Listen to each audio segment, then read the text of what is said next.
काही माणसं ध्येयवेडी असतात. आपल्या स्वप्नांसाठी ती प्रयत्नांची पराकाष्ठा करतात. गावखेड्यातील मुलांना शिक्षणाची उत्तम सोय व्हावी म्हणून भारावलेला एक ध्येयवेडा तरुण गणेश तर्वेकर. भाड्यानं घेतलेल्या छोट्याशा खोलीत सुरू झालेलं एक स्वप्न आज नागभीड तालुक्यातील एक भव्य अशी शैक्षणिक इमारत म्हणून तयार झाली आहे. ट्विंकल इंग्लिश स्कूलचे संचालक गणेश तर्वेकर यांचा प्रवास तसा अतिशय खडतर, पण संघर्षाची तमा न करता आपल्या ध्येयाप्रती समर्पित असणारं हे व्यक्तिमत्व आज नागभीडकरांच्या विश्वासाला पात्र ठरले आहे. पाहूया अशाच एका ध्येयवेड्या तरुणाची अर्थात गणेश तर्वेकर यांची आमचे जिल्हा प्रतिनिधी श्याम हेडऊ यांनी घेतलेली खास मुलाखत. नमस्कार. आधुनिक केसरीच्या संवाद उपक्रमाअंतर्गत आज आपण चंद्रपूर जिल्ह्यातल्या नागभीड तालुक्यामध्ये आपण इथे येऊन पोहोचलेलो आहोत. एक असं व्यक्तिमत्व ज्यांनी स्वतः शिक्षण घेत असताना आपल्याला आलेली अडचण पुन्हा येऊ नये, येणाऱ्या पिढीला आपण जे त्रास सोसतोय तो त्रास येणाऱ्या पिढीला होऊ नये या दृष्टिकोनातून विचार केला आणि 12वी पर्यंतचं शिक्षण होत नाही तोच एक छोटंसं कॉन्व्हेंट आपण सुरू करावं आणि नंतर हळूहळू त्याचा टप्प्याटप्प्याने वाढवावं हा विचार डोक्यामध्ये ठेवला आणि ट्विंकल इंग्लिश स्कूलच्या माध्यमातून आज नागभीडमध्ये 12वी पर्यंतचं शिक्षण विद्यार्थ्यांसाठी उपलब्ध करून दिलंय. असं एक व्यक्तिमत्व आज आपल्यासोबत आहे, गणेशजी तर्वेकर. आधुनिक केसरीच्या या संवाद उपक्रमामध्ये मी आपलं स्वागत करतो. गणेशजी, मला सांगा की ग्रामीण भागामध्ये या सगळ्या शैक्षणिक सुविधा आपण उपलब्ध करून द्याव्या हा विचार मनामध्ये कसा काय आला? कारण की असं होतं की शिक्षण घेतल्यानंतर लोक शहरी भागाकडे धावतात आणि गुंतवणूकही करायची राहिली तर ती शहरी भागाकडे केली जाते. बरोबर आहे तुमचं. 12वीचं सायन्समध्ये माझं शिक्षण झालेलं आहे आणि ते करत असताना नागभीड तालुका प्लेस होता, पण एक चांगली कॉन्व्हेंट या ठिकाणी असावी. एक कॉन्व्हेंट होती जी 4थी पर्यंत सुरू होती, परंतु तिथे कधी टीचर राहायचे नाही, कधी टीचर राहिले तर 6 महिन्याने बदलून जायचे. आणि मग काही सामाजिक काम करत असताना, विद्यार्थी परिषदेमध्ये काम करत असताना अनेक लोकांशी संपर्क यायचा आणि संपर्कातून अनेकांनी सांगितलं की नागभीडला एका शाळेची आवश्यकता आहे. असं बोलण्यातून जेव्हा आम्ही ऐकत गेलो तेव्हा असं वाटलं की कोणी सुरू करण्यापेक्षा आपण का बरं सुरू करू शकत नाही किंवा आपण ते सुरू करावं असा विचार मनामध्ये आला. आणि आमची नागभीडची सर्व मुलं त्या काळात ब्रह्मपुरीला शिक्षणासाठी जायचे. मग आपल्याच मित्रमंडळींचं मिळून एक आपण कॉन्व्हेंट उभं करावं असं विचार आमच्या मनात आला आणि मग या कामात आम्ही समर्पित झालो. आणि मग मित्रांनाच गोळा करून तेव्हा आम्ही ज्यांना विचारायचो ते म्हणायचे की तुम्ही कसे चालवणार, तुमची वय आहे का चालवण्याची, शाळा नागभीडमध्ये चालू शकते का? आणि असे पण लोक मिळाले की जे डिस्करेज करायचे, पण मात्र आम्ही मनाशी ठाम मानला होता. माझं तर पूर्ण प्रणच होतं की नागभीडला आपण एक चांगली शाळा उभारू. आणि मग मी आपल्या सोबतच्या मित्रांना सोबत घेऊन एक संस्था तयार केली आणि मग शाळेला आम्ही सुरुवात केली. मनात आलेला विचार आणि प्रत्यक्ष सुरू झालेला प्रवास यामध्ये नेमक्या काय अडचणी आल्या? कारण ग्रामीण भागामध्ये सगळं सुरू करायचं होतं आणि एवढं मोठं इन्फ्रास्ट्रक्चर उभं करायचं होतं. सुरुवातीला किरायाची इमारत घेतानाही आम्हाला ते घरमालक विचारायचे तुम्ही किराया कुठून भरणार? आणि आमचं उत्तर राहायचं फी मधून भरू.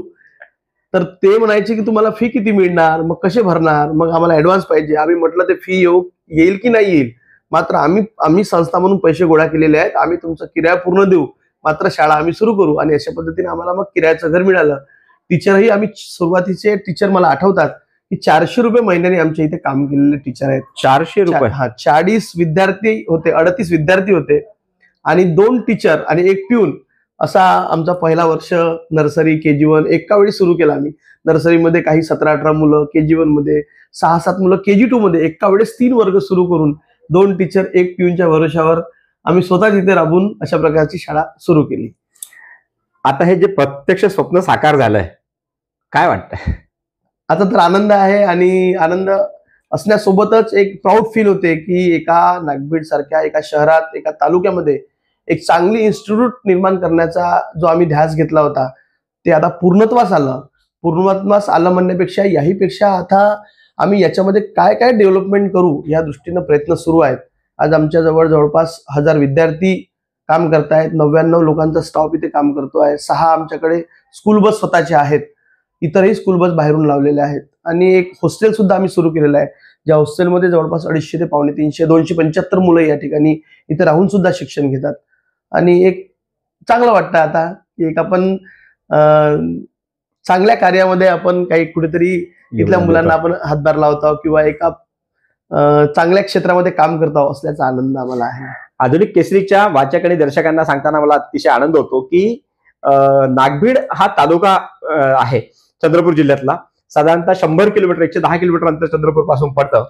आणि अशा तालुक्याच्या ठिकाणी भाड्याच्या खोलीमध्ये शाळा सुरू करणे, 40 विद्यार्थी, हा प्रवास सुरू झाला 40 विद्यार्थ्यांपासून आणि तब्बल 1000 ते 1200 विद्यार्थी आज या ठिकाणी आहेत आणि 100 कर्मचारी या ठिकाणी काम करतात. तालुक्याच्या ठिकाणी 100 लोकांना रोजगार निर्माण करण्याचं एक मोठं काम तुमच्या हातून घडलंय, हे सगळ्यात महत्वाचं. दुसरं असं की या मुलाखती दरम्यान आपण शाळेचं पूर्ण व्ह्यू पण पाहणार आहोत. एक भाड्याच्या खोलीमध्ये सुरू झालेली शाळा आणि आज स्वतःची इमारत या ठिकाणी उभी आहे. अत्यंत अद्ययावत सुसज्ज अशी ही शाळा आहे आणि मला सांगताना अतिशय आनंद होतो की आज इथले विद्यार्थी विविध क्षेत्रात म्हणजे शैक्षणिक क्षेत्रासोबतच क्रीडा क्षेत्र असो, सांस्कृतिक क्षेत्र असो, साहित्य क्षेत्र असो, अशा विविध क्षेत्रात इथले विद्यार्थी जाऊन राहिलेले आहेत. मी वारंवार तुमच्या शाळेच्या सगळ्या अपडेट्स बघत असतो. हे सगळं या सगळ्या तुम्ही मार्गाने जात असताना याच्या पुढचा काय टप्पा राहिला? आता साधारणतः 10वी 12वी पर्यंत तुम्ही विद्यार्थ्यांच्या शिक्षणाच्या सुविधा उपलब्ध करून द्या. पुढे काय अजून स्वप्न आहे? KG to PG सुरू करण्याचा मानस आमचा सुरुवातीपासूनच राहिला आहे आणि त्या दृष्टीने 2 वर्ष आधी गोंडवना विद्यापीठाअंतर्गत आम्ही आमच्याच या प्रिमायसिसच्या बाजूला एक जागा खरेदी केली आणि त्या ठिकाणी माझ्या आईच्या नावाने सरस्वती जयरामजी तर्वेकर महिला महाविद्यालय या नावाने आम्ही आर्ट्स, कॉमर्स आणि सायन्स सुरू केलं. त्यापैकी आर्ट्स आणि सायन्स हे दोन्ही आमच्या इथे सुरू आहेत. या वर्षी फायनल इयर आहे. 3 वर्ष या सिनियर कॉलेजला आता पूर्ण होत आहेत. पुढे पुन्हा जाऊन महिलांसाठी काय विविध क्षेत्रामध्ये आपल्याला काम करता येईल, त्यांच्या स्वयंरोजगारावर काय करता येईल या दृष्टीने आमचा प्रयत्न सुरू आहे. गोंडवना विद्यापीठाच्या अंतर्गत असो किंवा मग बाहेरच्या लोकांची सोबत घेऊन या ठिकाणी महिलांसाठी एक अत्याधुनिक चांगलं केंद्र, ज्यातून अनेक महिलांना रोजगार मिळेल, अशा प्रकारचं आमचं मानस आहे आणि त्या दृष्टीने आमचं काम सुरू आहे. ग्रामीण भागातील विद्यार्थ्यांना स्पर्धा परीक्षेच्या तोंडावर म्हणजे स्पर्धा परीक्षेकडे बघत असताना अनेक अडचणी येतात. त्या दृष्टिकोनातून या ठिकाणी असं काही एखादं मार्गदर्शन केंद्र सुरू करावं हा विचार आहे डोक्यामध्ये? त्याही दृष्टीने आमचा विचार सुरू आहे. मार्गदर्शन केंद्र स्वतःच या ठिकाणी गोंडवना विद्यापीठाअंतर्गत या तर आमच्या संस्थेअंतर्गत या ठिकाणी सुरू व्हावा अशा प्रकारचं आमचं मानस आहे. त्या दृष्टीने आम्ही वेगवेगळ्या व्याख्यानाचं आयोजन रेग्युलर करत आहोत. मात्र स्वतःच या ठिकाणी या 4-5 तालुक्यांना ज्यातून फायदा होईल अशा प्रकारचं अभ्यास केंद्र या ठिकाणी सुरू करावा अशी आमची तयारी सुरू आहे. येत्या दिवसात तेही झालेलं आपल्याला दिसेल. साधारणतः या ग्रामीण भागातील विद्यार्थ्यांना काय सांगाल, काय सांगू इच्छित आहे? हा सगळा तुमचा प्रवास जो आहे, मला सांगताना आनंद होईल की गणेशजी तर्वेकरांचा प्रवास अतिशय खडतर याच्यातून झालेला आहे. एक अखिल भारतीय विद्यार्थी परिषदेच्या संस्कारातून घडलेलं हे व्यक्तिमत्व आहे आणि आज ते संस्कार घेऊनच ते ही शाळा चालवत आहेत. तर येणाऱ्या या संपूर्ण प्रवासाच्या दरम्यान आता जे विद्यार्थी येतात या विद्यार्थ्यांना काय सांगाल? नक्कीच आमच्या इथला ग्रामीण विद्यार्थी अतिशय मेहनती आणि खूप हुशार आहे. मात्र त्यांना कुठल्या तरी सपोर्टची गरज असते, कुठल्या तरी पुशबॅकची गरज असते आणि तेच देण्याचं आम्ही काम या ठिकाणी नियमितपणे करतो. या ठिकाणचा गरीब विद्यार्थी जेव्हा नागपूर किंवा पुणे किंवा इतर ठिकाणी जेव्हा पुढल्या एज्युकेशनला जातो तेव्हा त्यांना ज्या ज्या गोष्टीची गरज भासते त्यावेळी आम्ही त्यांना पूर्णपणे मदत करतो, न दाखवता न दिसता. मात्र त्यांच्या पाठीशी आम्ही बॅकबोन म्हणून सदैव उभे आहोत. असे अनेक विद्यार्थी आम्ही आज तयार होत आहेत, तयार झालेले आहेत आणि अनेक जणांना आम्ही त्याचा लाभ पण दिलेला आहे. मात्र आमच्याकडला विद्यार्थी फार हुशार आहे. बस त्यांना फक्त एक पुशअपची गरज होती, ती आम्ही देण्याचं इथं काम करत आहोत. धन्यवाद.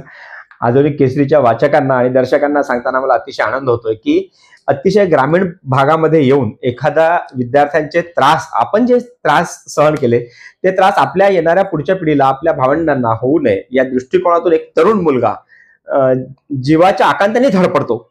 12वी पर्यंतच्या शिक्षणानंतर लगेच एक छोटंसं कॉन्व्हेंट सुरू करतो आणि आज नागभीडमध्ये ट्विंकल इंग्लिश स्कूलच्या माध्यमातून 12वी पर्यंतची शाळा म्हणजे नर्सरी टू 12वी आणि आता त्यांनी सांगितलं की आर्ट कॉमर्स सायन्स कॉलेज सुद्धा त्यांनी सुरू केलंय. येणाऱ्या काळातला त्यांचा धावता जो आढावा त्यांनी सांगितलाय त्या सगळ्या आढाव्याच्या अनुषंगाने आधुनिक केसरीच्या माध्यमातून आम्ही तुम्हाला शुभेच्छा देतो की हा यशाचा हा प्रवास अधिकाधिक उंचवत जावा आणि सोबतच येणाऱ्या काळात तुम्हाला वैभव प्राप्त व्हावं आणि विद्यार्थ्यांची संख्या दिवसेंदिवस वाढत जावी अशा शुभकामना देतो. आधुनिक केसरी करता शाह मेडव, चंद्रपूर.